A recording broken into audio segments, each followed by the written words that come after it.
നമ്മളൊക്കെ പഠിക്കുന്ന വിദ്യാർത്ഥികളോ മക്കളോ ഒക്കെയുള്ള മാതാപിതാക്കളായിരിക്കാം.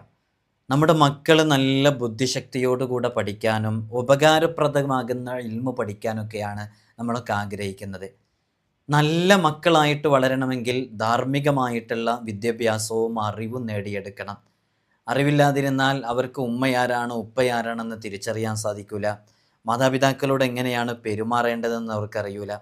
അപ്പോൾ ആ രൂപത്തിൽ നല്ല സ്വാലിഹീങ്ങളായ മക്കളായി വളരണമെങ്കിൽ ദീനീ വിദ്യാഭ്യാസം അവർക്ക് അറിവ് അവർ നേടിയെടുക്കൽ അനിവാര്യമാണ്. അത് ഒരു പക്ഷേ 10ാം ക്ലാസ് വരെ മദ്രസ പഠിച്ചതുകൊണ്ടോ ദർസിൽ പഠിച്ചതുകൊണ്ടോ ഒന്നും ആയില്ല. അത് അവർക്ക് അള്ളാഹു സുബ്ഹാനഹു വ തആല അള്ളാഹുവിൻ്റെ നൂറാകുന്ന ഇൽമ് അവരുടെ ഹൃദയത്തിൽ ഇട്ട് കൊടുത്താലേ അത് നേടിയെടുക്കാൻ പറ്റുള്ളൂ. പക്ഷേ ഈ ഭൗതിക ലോകത്ത് ജീവിച്ചുകൊണ്ടിരിക്കുന്ന നമ്മുടെ മക്കളൊക്കെ രണ്ട് വിദ്യാഭ്യാസവും ഒരുമിച്ച് പഠിച്ച് മുന്നേറുന്നവരാണ്. പക്ഷേ അവർ ഈ ഭൗതിക വിദ്യാഭ്യാസവും കെമിസ്ട്രിയും ഫിസിക്സും ബയോളജിയും ഇങ്ങനെയുള്ള മാത്തമാറ്റിക്സൊക്കെ പഠിക്കുന്നതിനോട് കൂടെ തന്നെ കേവലം അത് മാത്രം പഠിക്കുന്നത് കൊണ്ട് നമ്മുടെ മക്കൾ നമുക്ക് ഉപകരിക്കുന്ന മക്കളാവില്ല. അങ്ങനെ എത്രയോ ആളുകൾ UK-യിലും അതേപോലെ അമേരിക്കയിലൊക്കെ പഠിച്ച് വളർന്നു വന്ന് നാട്ടിലേക്ക് എത്തുമ്പോൾ മാതാപിതാക്കളൊക്കെ ഒരു ഭാരമായിട്ട് വൃദ്ധസദനങ്ങളിലേക്കൊക്കെ തള്ളുന്ന എത്രയോ അനുഭവങ്ങൾ നമുക്കറിയാം. ഒരു വിലയുമില്ലാതെ കൽപ്പിക്കുന്നവർ, ദീനിനോട് അകന്ന് നിൽക്കുന്നവർ. അതുകൊണ്ട് തന്നെ നല്ല അറിവ് ലഭിക്കുന്ന ഉപകാരപ്രദമായ ഇൽമ് പഠിക്കുന്ന മക്കൾക്കൊക്കെ ലഭിക്കാൻ ആത്മീയമായിട്ട് നമുക്ക് ചെയ്യാൻ പറ്റുന്ന നല്ലൊരു അമലാണ് നമ്മളിന്ന് പറയുന്നത്. അസ്മാഉൽ ഹുസ്നയിലെ അതിവിശിഷ്ടമായൊരു ഇസ്മാണത്. ആ ഇസ്മ നമ്മൾ നമ്മുടെ ജീവിതത്തിലേക്ക് കൊണ്ടുവരികയാണെങ്കിൽ തീർച്ച നമ്മുടെ മക്കൾ സ്വലാഹിൻ്റെയും ഖൈറിൻ്റെയും അഹ്ലുകാരായിട്ട് മാറുമെന്നുള്ളതാണ്. ഇൻഷാ അല്ലാഹ് ഇന്ന് നമ്മൾക്ക് ആ ഇസ്മിനെ കുറിച്ചും അതെങ്ങനെയാണ് പ്രയോഗിക്കേണ്ടത് എന്നതിനെക്കുറിച്ചൊക്കെ കൃത്യമായിട്ട് നമുക്ക് പഠിക്കാം. വിഷയത്തിലേക്ക് പ്രവേശിക്കുന്നതിന് മുമ്പ് എല്ലാ ദിവസവും നമ്മൾ സൂചിപ്പിക്കാറുള്ളത് പോലെ തന്നെ നേരിട്ട് കാണാനുള്ള ഡേറ്റ് ചൊവ്വാഴ്ചകളിലാണ്. ചൊവ്വാഴ്ച നേരിട്ട് വരാൻ വേണ്ടി ബുക്ക് ചെയ്യാൻ വിളിക്കേണ്ടത് ഞായറാഴ്ച 10 മണിക്കാണ്. വിളിച്ച് ബുക്ക് ചെയ്തതിന് ശേഷം മാത്രമാണ് വരേണ്ടതെന്ന് ഓർമ്മപ്പെടുത്തുകയാണ്. നമ്മൾ ഇത്തരം കാര്യങ്ങളൊക്കെ ഇൻസ്റ്റഗ്രാമിൻ്റെ ID-യിലും വാട്സപ്പിലൊക്കെ സ്റ്റാറ്റസ് വെക്കാറുണ്ട്. നിങ്ങൾക്ക് അവിടെ നോക്കിയിട്ടുണ്ടെന്നുണ്ടെങ്കിൽ കാണാൻ സാധിക്കും. ഇൻസ്റ്റയുടെ ID ഡിസ്ക്രിപ്ഷനിൽ കൊടുത്തിട്ടുണ്ട്. അവിടെ ക്ലിക്ക് ചെയ്താൽ മതി. ഇൻഷാ അല്ലാഹ് ശനി ഞായർ ദിവസങ്ങളിൽ നമ്മളവരെ അവിടെ അപ്ഡേറ്റ് ചെയ്യാറുണ്ട്. അള്ളാഹുവിൻ്റെ അസ്മാഉൽ ഹുസ്നയിലെ വളരെ പവിത്രമേറിയ ഒരു ഇസ്മാണ് നമുക്കൊക്കെ അറിയാം, അൽ അലീം എന്ന് പറയുന്ന ഇസ്മ. ഇതിൽ ഇസ്മുൽ ആലമിലെ ലെറ്റേഴ്സ് ഉണ്ട് എന്നുള്ളതാണ്. അൽ അലീം എന്ന് പറയുന്ന ഇസ്മ അതൊരുപാട് മഹത്വങ്ങളെ, അർത്ഥങ്ങളെ, ആശയതലങ്ങളെ ഉൾക്കൊള്ളുന്ന ഇസ്മാണ്. ഇതിൻ്റെ അർത്ഥം എന്ന് പറയുന്നത് സർവജ്ഞൻ, അതേപോലെ ചെറുതും വലുതും രഹസ്യവും എല്ലാം സൂക്ഷ്മമായി കൃത്യമായി അറിയുന്നവൻ എന്നൊക്കെയാണ് ഈ ഇസ്മിൻ്റെ അർത്ഥം തന്നെ വരുന്നത്. ഇത് നമ്മുടെ ഇൽമുമായി ബന്ധപ്പെട്ട് അള്ളാഹുവിൻ്റെ അടുക്കലിൽ നിന്നുള്ള നൂറാകുന്ന ഇൽമുമായി ബന്ധപ്പെട്ട ഒരു ഇസ്മാണ്. അപ്പോൾ നമ്മുടെ മക്കൾക്ക് വൈജ്ഞാനിക പുരോഗമനം ഉണ്ടാകാനും ധർമ്മത്തിൽ അധിഷ്ഠിതമായി ജീവിക്കാനും നല്ല മൂല്യങ്ങൾ കൽപ്പിച്ചു കൊടുക്കാനൊക്കെ കാരണമാകുന്ന ഇസ്മാണ്. അതുകൊണ്ട് ഈ ഇസ്മ നമ്മുടെ മക്കൾക്ക് നല്ല ആത്മാർത്ഥമായിട്ട് നമ്മൾ ചൊല്ലാൻ കൊടുക്കുകയാണെങ്കിൽ, അവർക്ക് വേണ്ടിയിട്ട് നമ്മൾ ചൊല്ലുകയാണെങ്കിൽ ഈ ഇസ്മ കൊണ്ട് വളരെയധികം ഉപകാരം നമുക്കുണ്ടാകും. ആത്മാർത്ഥമായിട്ട് നമ്മൾ ചൊല്ലണമെന്നേ ഉള്ളൂ. നിങ്ങൾ നോക്കൂ, നമ്മുടെ മക്കളെ, എത്രയോ ആളുകൾ മക്കളെ കൊണ്ട് വലിയ പ്രതിസന്ധിയിലാണ്. ഞാനൊക്കെ നമ്മുടെ അടുക്കലേക്ക് ഒരുപാട് ആളുകൾ വിദൂര സ്ഥലങ്ങളിൽ നിന്നൊക്കെ വന്നിട്ട് പറയുന്ന പ്രധാന പ്രതിസന്ധി, ഉസ്താദ് എൻ്റെ മോനക്ക് 40-50 ലക്ഷം സംഖ്യ പൈസ ചിലവാക്കിയിട്ടാണ് വിദേശ രാജ്യങ്ങളിലൊക്കെ പഠിക്കാനുള്ള അവസരം കൊടുത്തത്. അങ്ങനെ ഞാനൊരു അവസരം കൊടുത്തു എന്നതാണോ ഉസ്താദെ ഞാൻ ചെയ്ത തെറ്റ് എന്നാണ് ചോദിക്കുന്നത്. കിടക്കുന്ന കിടപ്പാടം പോലും വിറ്റ് വാടകയ്ക്ക് താമസിക്കുക. ഇത് വിറ്റത് രോഗം കാരണം ട്രീറ്റ്മെൻറ്റിന് വേണ്ടി വിറ്റതല്ല. ഇതെന്തെങ്കിലും മകളുടെ വിവാഹം നടത്തിയ കാരണം കൊണ്ട് കടം വന്നതിൻ്റെ ബാധ്യത തീർക്കാൻ വേണ്ടി വിറ്റതല്ല. ഇത് വിറ്റതെന്തിനാ? സ്വന്തം മകന് വിദേശ രാജ്യത്ത് നല്ല ക്വാളിറ്റിയുള്ള MBBS ചെയ്യണം എന്ന് പറഞ്ഞപ്പോൾ അതിന് നല്ല എക്സ്പെൻസീവ് ആയിരുന്നു. എവിടുന്ന് ലോണൊന്നും കിട്ടിയില്ല, വീട് വിൽക്കേണ്ടി വന്നു. മോൻ പഠിച്ചാൽ നോക്കുമെന്ന് വിചാരിച്ചു. അങ്ങനെ കൊണ്ടുപോയി പറഞ്ഞയച്ചതാണ്. അവന് 6 മാസം കൂടുമ്പോൾ വരും, പിന്നെ 1 കൊല്ലം കൂടുമ്പോൾ വരും, പിന്നെ തീരെ കോണ്ടാക്റ്റ് ഇല്ലാണ്ടായി. പിന്നെ അവൻ്റെ ഫ്രണ്ട്സൊക്കെ വിളിച്ച് പറഞ്ഞിട്ടാണ് അറിയുന്നത് അവനൊരു ക്രിസ്ത്യൻ പെൺകുട്ടിയുമായിട്ട് പ്രണയബന്ധത്തിലാണ്. നമുക്ക് ഒരിക്കലും ഉൾക്കൊള്ളാൻ പറ്റാത്തതായിരുന്നു അത്. കാരണം ഞങ്ങൾക്കൊരിക്കലും അത് ഉൾക്കൊള്ളാൻ പറ്റുന്നില്ല. അതവനോട് ഒഴിവാക്കാൻ വേണ്ടി പറയുമ്പോൾ വല്ലാത്ത രൂപത്തിലാണ് ഞങ്ങളോടുള്ള പെരുമാറ്റം. ഞങ്ങൾ ഈ ചെലവഴിച്ചതൊക്കെ വെറുതെ ആയില്ലേ? ഇപ്പോൾ അവന് പഠനത്തിലും ചിന്തയില്ല, എക്സാമിലും പുരോഗതിയില്ല. വല്ലാത്തൊരു പ്രതിസന്ധിയിലൂടെയാണ് പോകുന്നത്. അവൻ്റെ മനസ്സ് മാറിയിട്ട് ആ പെണ്ണിനെ ഒഴിവാക്കാനുള്ള എന്തെങ്കിലും ഒരു വഴിയുണ്ടോ എന്നുള്ളത്. ഇതൊരാളുടെ ഒരു അനുഭവം മാത്രമല്ല, നമ്മുടെ ജീവിതത്തിൽ ഇങ്ങനെ എത്രയോ ആളുകൾ അവരവരുടെ കുടുംബത്തിൽ ഇങ്ങനെ അനുഭവിച്ചുകൊണ്ടിരിക്കുകയാണ്. മക്കൾക്ക് ധാർമ്മിക വിദ്യാഭ്യാസം കൊടുത്തില്ലെങ്കിൽ സംഭവിക്കുന്നൊരു ബുദ്ധിമുട്ടാണത്. അവർക്ക് നമ്മൾ കൃത്യമായിട്ട് അവരെ ഫോളോ ചെയ്തുകൊണ്ടേയിരിക്കണം. എങ്ങനെയാണ് അവരെ ദീനീ ചിട്ടയിൽ വളർത്താൻ സാധിക്കുക, ആ രൂപത്തിലൊക്കെ വളർത്തണം. ഇപ്പം നമ്മൾ 50 ലക്ഷം 60 ലക്ഷമൊക്കെ ചിലവാക്കിയിട്ട് എന്തുണ്ടായി? ആ പഠനവും അവിടെ നിന്നു. എന്നാൽ നമുക്ക് ഇഷ്ടമില്ലാത്തൊരു ബന്ധത്തിലായി. അതിൽ നിന്ന് നമ്മൾ പറഞ്ഞിട്ട് മാറുന്നില്ല. നമ്മളെങ്ങാനും 50 60 ലക്ഷം അന്ന് ചിലവാക്കിയിട്ടില്ലെങ്കിൽ ഒരു പക്ഷേ ഞാനൊരു പോസിബിലിറ്റി പറയാണ്, നാട്ടിൽ നിന്ന് പഠിക്കുമായിരുന്നു. നാട്ടിൽ നിന്ന് പഠിക്കുമ്പോൾ എന്നും വീട്ടിലേക്ക് വരും. അപ്പോൾ ഒരു ഫിസിക്കൽ അറ്റാച്ച്മെൻറ്റ് മാതാപിതാക്കളോടുണ്ട്. എന്നാൽ നാട്ടിൽ അത്യാവശ്യം നിന്ന് പഠിച്ചപ്പോൾ നമ്മളൊരു ശ്രദ്ധ ഉണ്ടായതുകൊണ്ട് നമ്മളെ സാന്നിധ്യം ഉണ്ടാകുമ്പോൾ ചെറിയൊരു മാന്യത ഒക്കെ ഉണ്ടാവുമല്ലോ. ആ മാന്യതയിൽ നിന്ന് പഠിച്ചപ്പോൾ ഇത്തരം വിഷയങ്ങളൊക്കെ ഉമ്മ നാട്ടിൽ നിന്ന് അറിയല്ലോ എന്ന് വിചാരിച്ചിട്ട് അതിൽ നിന്നൊക്കെ മാറി നിന്നു. അവസാനം പഠനത്തിൽ നല്ല ഉഷാറായി. അത്യാവശ്യം വലിയ MBBS ഒന്നും കിട്ടില്ല. നാട്ടിൽ +2 സയൻസൊക്കെ എടുത്ത് പാസ്സായി. നീറ്റിനൊക്കെ ട്രൈ ചെയ്തു. അങ്ങനെ അവസാനം ഒരു അവസരമൊക്കെ കിട്ടി. നന്നായിട്ട് പഠിച്ച് വലിയ കുഴപ്പമില്ലാത്ത രൂപത്തിലേക്കൊക്കെ ആയി. ഇത് നമുക്ക് വലിയ കുഴപ്പമില്ല. നേരെ മറിച്ച് നമ്മൾ കഷ്ടപ്പെടുമ്പോൾ ഇങ്ങനെയാണ്. നമ്മൾ വളരെ കഷ്ടപ്പെട്ടിട്ട് നമ്മുടെ മക്കളെ വിദേശ രാജ്യങ്ങളിലൊക്കെ കൊണ്ടുപോയി അവിടുത്തെ ഹോസ്റ്റലിൽ കൊണ്ടാക്കിയിട്ട്, അല്ലെങ്കിൽ ബാംഗ്ലൂരിലൊക്കെ പഠിക്കുന്ന സമയത്ത് അവിടെ നല്ല കോഴ്സ് തന്നെ കിട്ടണം എന്ന് കരുതിയിട്ട് അവിടെ കൊണ്ടാക്കി. അങ്ങനെ കൊണ്ടാക്കിയിട്ട് നമ്മളവിടെയുള്ള വാർഡൻ്റെ കയ്യിൽ ഇതാ എന്തെങ്കിലും അർജൻറ്റ് കാര്യങ്ങളുണ്ടെങ്കിൽ എൻ്റെ മോനാണ്, ഞാൻ പൊന്നുപോലെ നോക്കിയ മോനാണ്, എന്തെങ്കിലും അർജൻറ്റ് കാര്യങ്ങളുണ്ടെങ്കിൽ എന്നെ ഫോൺ വിളിക്കണം എന്ന് പറഞ്ഞിട്ട് ഉപ്പയും ഉമ്മയുമാകുന്ന നിങ്ങൾ വളരെ സങ്കടത്തോടു കൂടെ അവിടെ ആക്കിയിട്ട് പോരുമ്പോൾ അവിടെയുള്ള വാർഡൻ്റെ കയ്യിൽ, അവിടെയുള്ള മേലധികാരിയുടെ കയ്യിൽ നിങ്ങളുടെ രണ്ടുപേരുടെ നമ്പറും കൊടുക്കുന്നുണ്ട്.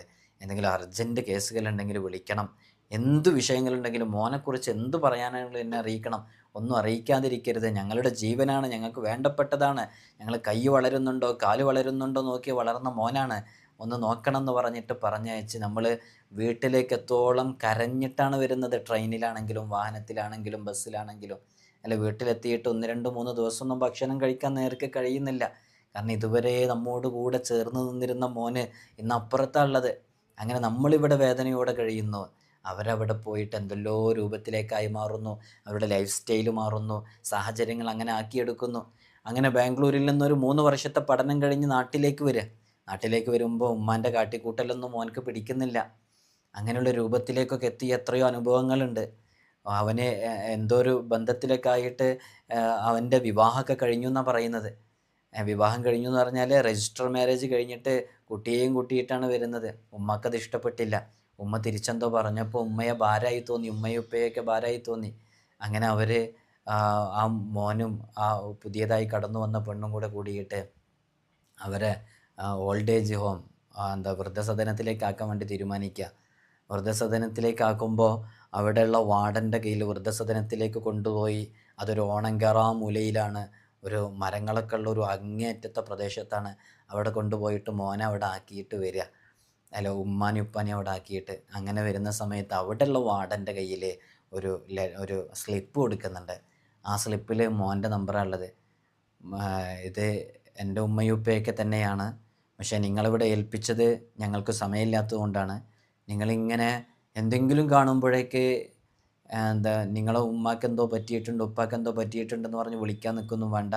എന്തെങ്കിലും അർജൻറ്റ് സീരിയസ് കേസ് ഉണ്ടെങ്കിൽ മാത്രം വിളിക്കുക. വിളിച്ചിട്ട് കിട്ടുന്നില്ലെങ്കിൽ വാട്സപ്പിൽ മെസ്സേജ് അയക്കുക. ഇങ്ങനെ വിളിച്ചതിന് പോലെ വിളിച്ചിട്ട് ബുദ്ധിമുട്ടാക്കരുതെന്ന്. ഇതാണ് ചരിത്രം ആവർത്തിക്കുന്നു, തിരിച്ചടിക്കുന്നു എന്ന് പറയുന്നത്. മുമ്പ് ഈ ഉപ്പ മകനെ ബാംഗ്ലൂരിൽ കൊണ്ടാക്കുന്ന സമയത്ത് എന്താ പറഞ്ഞത്? ഈ നമ്പറിൽ വിളിക്കണം, ആ നമ്പറിൽ കിട്ടിയിട്ടില്ലെങ്കിൽ ഈ നമ്പറിൽ വിളിക്കണം, എന്ത് ചെറിയ വിഷയങ്ങളുണ്ടെങ്കിൽ വിളിക്കണം എന്ന് പറഞ്ഞയച്ചാൽ ആ ഉമ്മയെയും ഉപ്പയെയും തിരിച്ചു പറഞ്ഞയക്കുമ്പോൾ എന്താ സംഭവിക്കുന്നത്? ഓൾഡ് ഏജ് ഹോമിൽ ആക്കുന്നത് തന്നെ തെറ്റാണ്. അങ്ങനെ ആക്കിയിട്ട് തിരിച്ചു വരുമ്പോൾ പറയുന്നത് ഇങ്ങനെയാണ്. നിങ്ങളൊന്ന് നോക്കൂ, ഇങ്ങനെയുള്ള മക്കൾ വളരുമ്പോൾ നമുക്കൊക്കെ എത്ര ബുദ്ധിമുട്ടാണ്. ആ രൂപത്തിലേക്ക് നമ്മുടെ മക്കൾ വളരാതിരിക്കാൻ, അവർക്ക് അവരുടെ ഹൃദയത്തിൽ നല്ല ഒരു ഈമാനികമായ വെളിച്ചമുണ്ടാകാൻ ഈ ഇസ്മ കാരണമാകുമെന്നുള്ളതാണ്. പ്രത്യേകിച്ച് ഈ ഇസ്മ രണ്ട് നാമങ്ങളുള്ളവർക്ക് കൂടുതൽ പ്രയോജനപ്പെടും. ഈസ എന്ന പേരുള്ള ആളുകൾക്ക് അവർക്ക് വേണ്ടി ചെയ്യുമ്പോൾ, അവർ ചെയ്യുമ്പോൾ, സുൽത്താൻ എന്ന പേരുള്ളവർ ചെയ്യുമ്പോൾ ഇത് കൂടുതൽ ഉപയോഗപ്പെടും. അപ്പോൾ തനിക്കറിവില്ലാത്ത, അല്ലാത്തവർക്ക് ഉപയോഗപ്പെടും കേട്ടോ, ഞാനത് പറഞ്ഞാൽ തനിക്കറിവില്ലാത്ത വിഷയങ്ങൾ അത് കൂടുതൽ ലഭിക്കാനും നാവിൽ ഹിക്മത്ത് വിളയാടാനും ഈ ദിക്ർ എല്ലാ ദിവസവും 500 പ്രാവശ്യം ചൊല്ലുക എന്നുള്ളതാണ്. ഈ ഇസ്മ പതിവായി ചൊല്ലുന്നവർക്ക് അള്ളാഹുവിൻ്റെ പക്കൽ നിന്നുള്ള സവിശേഷമായിട്ടുള്ള അറിവ് ലഭിക്കും. അവനെ വിജ്ഞാനത്തിൻ്റെ സോപാനത്തിലേക്ക് ഉയർത്തപ്പെടും. ഒരു വലിയ മഹാൻ്റെ അടുക്കൽ ചെന്ന് ഇൽമ പഠിക്കാനുള്ള പ്രയാസത്തെക്കുറിച്ച് ചില ആളുകൾ പറഞ്ഞപ്പോൾ അവർ പറഞ്ഞു കൊടുത്തത് ഈ ഇസ്മ സദാസമയം ചൊല്ലുക എന്നുള്ളതാണ്.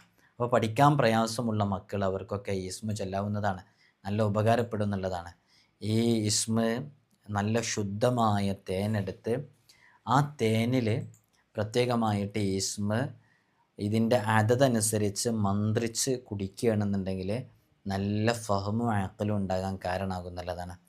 അതുകൊണ്ട് തന്നെ ഈ ഇസ്മ ഒരുപാട് അത്ഭുതങ്ങൾ ഈ ഇസ്മിൻ്റെ ഉള്ളിൽ അടങ്ങിയിട്ടുണ്ട്. ഈ ഇസ്മ നമ്മുടെ മക്കൾക്ക് അവരുടെ തലയിൽ കൈവച്ച് യാ അലീമു യാ അള്ളാഹ്, യാ അലീമു യാ അള്ളാഹ്, യാ അലീമു യാ അള്ളാഹ് മദ്രസയിലേക്കും സ്കൂളിലേക്കൊക്കെ പോകുന്ന സമയത്ത് ചൊല്ലുകയാണെങ്കിൽ അവർക്ക് നാഫിയായ ഇൽമ കിട്ടാൻ കാരണമാകുന്നതാണ്. ഈ ഇസ്മിൻ്റെ അതത് ഞാൻ പറഞ്ഞുതരാം. അതിൻ്റെ അതനുസരിച്ച് നിങ്ങൾ ചൊല്ലിയാൽ വളരെയധികം കൂടുതൽ ഉപകാരപ്പെടുന്ന ഒരു ഇസ്മ കൂടെയാണ്. ഇസ്മുൽ ആലമിൻ്റെ അക്ഷരങ്ങൾ ഈ ഇസ്മിൽ ഉൾക്കൊണ്ടത് കൊണ്ട് തന്നെ ഇതിന് കൂടുതൽ ശ്രേഷ്ഠതയുണ്ട്, 2 അക്ഷരങ്ങൾ ഇതിലുണ്ട് എന്ന് സ്വാലിഹ്യങ്ങൾ പഠിപ്പിക്കുന്നുണ്ട്. അപ്പോൾ ഈ ഇസ്മിൻ്റെ അതത് എന്ന് പറയുന്ന ഐൻ എന്ന് പറഞ്ഞാൽ 70 ലാം എന്ന് പറഞ്ഞാൽ 80 യാ 10 മീം 40 70ഉം 80ഉം 10ഉം 40ഉം 150 ഇതിൻ്റെ അതത്. അതുകൊണ്ട് തന്നെ 150 പ്രാവശ്യം. പിന്നെ നമ്മുടെ മക്കൾക്കൊക്കെ നല്ല ബുദ്ധിശക്തിയും പഠിച്ചതൊക്കെ മറക്കാതിരിക്കാൻ വേണ്ടി നമുക്ക് പറഞ്ഞു കൊടുക്കാൻ പറ്റുന്ന ഒരായത്താണ് സനുഖ്രിഉക ഫലാ തൻസ എന്നുള്ളത്. അത് ഈ വിനീതന് കേരളത്തിൽ അറിയപ്പെട്ട ചില സാദാത്യങ്ങളുടെ അടുക്കൽ നിന്ന് നേരിട്ട് ഇജാസത്തുള്ളതാണ്. ഞാൻ പലർക്കും ചൊല്ലാൻ വേണ്ടി കൊടുക്കാറുണ്ട്. സനുഖ്രിഉക ഫലാ തൻസ എന്നുള്ളത് നല്ല യൂസ്ഫുള്ളാകും. എൻ്റെ ജീവിതത്തിൽ ഞാൻ ഡിഗ്രിയുടെയും PGയുടെയൊക്കെ എക്സാം ചെയ്യുന്ന സമയത്ത് ഒരൊറ്റ രാത്രി മാത്രമേ ഒരു സെമസ്റ്ററൊക്കെ പഠിക്കാനുള്ള സമയം ഉണ്ടാവുള്ളൂ. ആ സമയത്ത് നമ്മൾ ഇത് പ്രാക്ടീസ് ചെയ്ത് നോക്കിയിട്ട് നമുക്ക് നല്ല അനുഭവം ഉണ്ടായിട്ടുണ്ട്. നമ്മളൊക്കെ അത് കൃത്യമായി വായിച്ച് പഠിച്ചതിന് ശേഷം ഈ ആയത്ത് ഒരു 7 തവണയോ 11 തവണയൊക്കെ ഒന്ന് റിപ്പീറ്റ് ചെയ്യും. സനുഖ്രിഉക ഫലാ തൻസ എന്നുള്ളത് അങ്ങനെ റിപ്പീറ്റ് ചെയ്തിട്ട് നമുക്ക് പെട്ടെന്ന് ഓർമ്മയിൽ വരുന്നൊക്കെ അനുഭവമുണ്ട്. എനിക്കെൻ്റെ വ്യക്തി ജീവിതത്തിൽ ഓർമ്മയുണ്ട്. സ്വാലിഹീങ്ങളത് പഠിപ്പിച്ചിട്ടുണ്ട്. മുജറബാത്തിൻ്റെ കിതാബുകളിലൊക്കെ അത് കാണാവുന്നതുമാണ്. തേന് നല്ലൊരു ഔഷധമാണ് മെമ്മറി പവറിന്.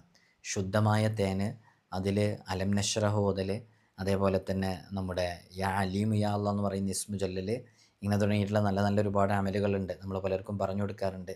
തേന് നല്ല അതിൻ്റേതായ ക്വാളിറ്റി ഉള്ള തേനായിരിക്കണം. പല സ്ഥലങ്ങളിലും തേന് അത് ലായനി കലക്കിയിട്ടുള്ളതൊക്കെ വില കുറവിൽ പല സ്ഥലങ്ങളിലും വിൽക്കപ്പെടുന്നുണ്ട്.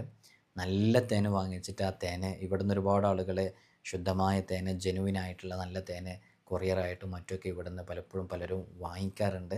നല്ല ശുദ്ധമായ തേൻ ഉപയോഗിക്കുകയാണെന്നുണ്ടെങ്കിൽ അതിന് നല്ല ഉപകാരപ്പെടും. അള്ളാഹു നമ്മുടെ മക്കൾക്കൊക്കെ നല്ല ഫഹമും അഖലൊക്കെ നൽകി അനുഗ്രഹിക്കുമാറാകട്ടെ. ഈ ഇസ്മ നിങ്ങളുടെ ജീവിതത്തിലേക്ക് ചേർത്ത് വെക്കുക, നല്ല ഉപകാരമുണ്ടാകുമെന്ന് അറിയിക്കുകയാണ്. അള്ളാഹു സുബ്ഹാനഹു വ തആല നമ്മുടെ മക്കളെയൊക്കെ നല്ല ബുദ്ധിശക്തിയും ഫഹമും അഖലുള്ള മക്കളാക്കട്ടെ. അസ്മാഉൽ ഹുസ്ന ജീവിതത്തിൽ മുറുകെ പിടിക്കുക.